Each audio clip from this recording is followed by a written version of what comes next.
As soon as we started walking, he forgot all the prejudice against my clothes, and he only worried about walking fast and forward.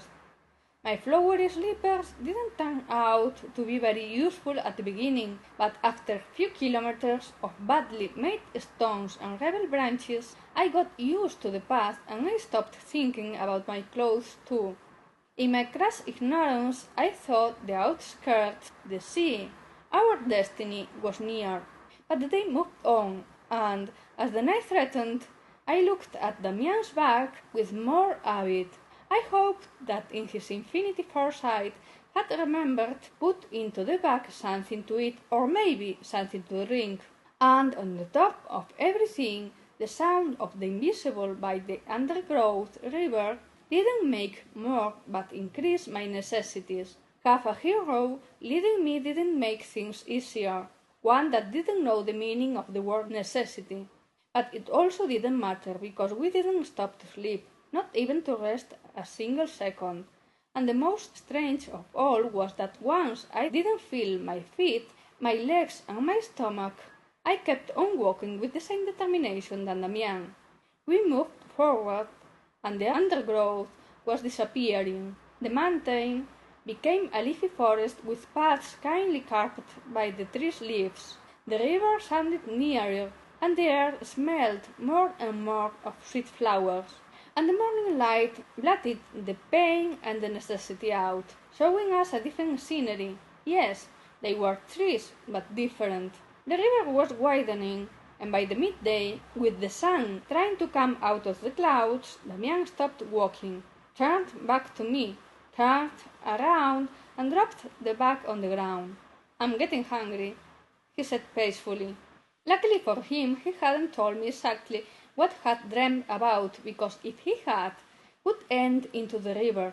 "I'm getting hungry. We can stop to eat something. My feet are hurting," he said again. "My feet are hurting," not his head of thinking. "If you don't mind, I would like to stop, okay?" And he kept on speaking. Not me. What the hell I was going to say. My eyes were so lit of anger that my eyes was clouded, and I didn't know where my hands were to thumb him as he deserved. I only had brought an energetic pack, he told while searching in the bag. "Don't care about shoes. Don't care about clothes either.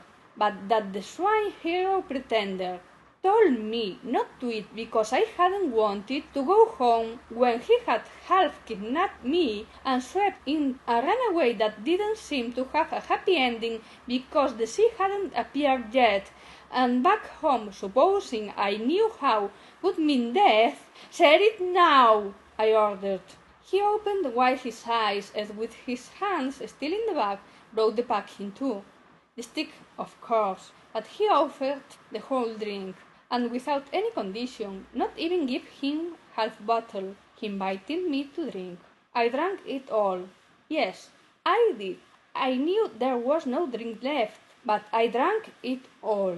That's life. He ate with reluctance, and without turning a hair, looked at me tenderly, but I drank it all. Afterwards I ate. The food was few and not very tasty, but I ate. When I finished, gave him the rubbish bag to put it into the bag. He did it in silence.